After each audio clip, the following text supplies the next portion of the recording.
The annual Game Awards took place last night, and honestly, the show was much better than I anticipated. The show seemed really well done, and it seemed like shadow dropping central with DLC for God of War Ragnarok and Final Fantasy XVI coming out. And it was also cool to see a shadow drop of the Game of the Year Baldur's Gate 3 for Xbox, which I might finally pick up. But of course, we like to focus on RPGs on this channel, and there were some banger RPGs announced that I want to give my take on.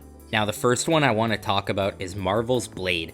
Out of all the announcements, to me, this was the most out of nowhere. Immediately after the trailer, I thought to myself, out of every available Marvel series, why Blade? But you know what? After thinking about it a bit more, Blade seems like a great choice for a game like this.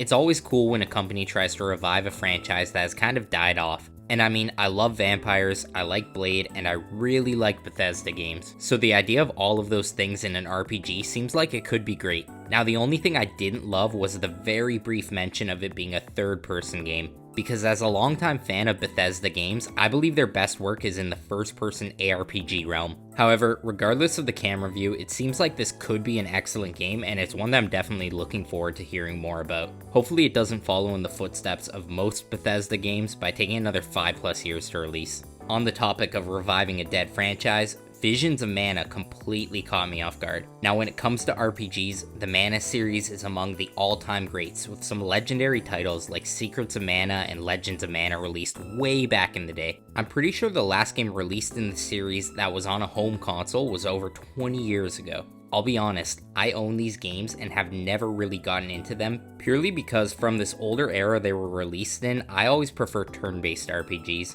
and these are fast-paced action RPGs. But seeing the trailer for Visions of Mana got me really excited because I love a good modern ARPG, and that's exactly what this game looks like it's going to be. If all goes well, Square Enix plans to release this game sometime in 2024, and I'm looking forward to it. Now, I'll very quickly mention both Exodus and Rise of Ronin because they are ARPGs that looked pretty cool. However, they both seemed very samey with a lot of the new games announced at the award show. And by that I mean there were a ton of sci-fi games here, and also a ton of games with that same third-person over-the-shoulder camera view that most AAA titles use these days. And if that's your thing, that's totally okay. It's not really my thing, as I definitely prefer more of a fantasy, medieval-style, top-down, turn-based RPG. But hey, both those games look pretty cool. BioWare has put out some amazing RPGs in the past, and so has Team Ninja. So I am curious to see more about these ones as time goes on. In terms of strategy RPGs, we got an announcement for Stormgate, and I'll be honest, it looks great, but it's not what I wanted.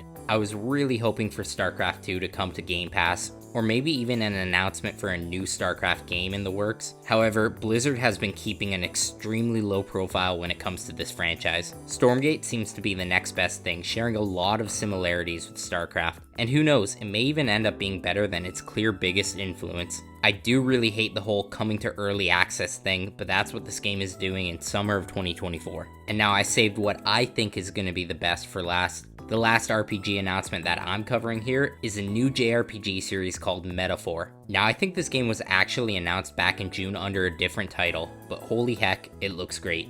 It's from Atlas, the makers of Persona 3, 4, and 5, and this game is obviously going to be good. And I mean, I am a bit biased, I definitely love JRPGs more than any other genre, but really look at how gorgeous this game looks. It has that wonderful anime art style, and I'm confident this one will be great. It comes out in fall of 2024, and I really cannot wait for this. So those are 5-ish RPGs that I wanted to cover, but there was also an announcement for Monster Hunter Wilds in 2025. I'll be honest, Monster Hunter has never really been my jam, and I don't even know if people classify it as an RPG or not, but I did want to mention that that is coming out in the future. Now I'm gonna go on record and say my favorite announcement from the awards show was not actually an RPG. It was the new Dragon Ball game called Sparking Zero, which really just seems to be a sequel of the amazing Budokai Tenkaichi series that I absolutely adored as a kid. So yeah, that's hype for sure. And honestly, there were a lot more great games announced that I didn't cover here. It just goes to show that gaming is better than it's ever really been. What a time to be alive. Anyways guys, thank you all for watching. Be sure to like this video, comment letting me know your favorite announcements, and subscribe to the channel for all things gaming as we're inching closer to that 1K mark. As always, take care guys, and I will see you in the next one.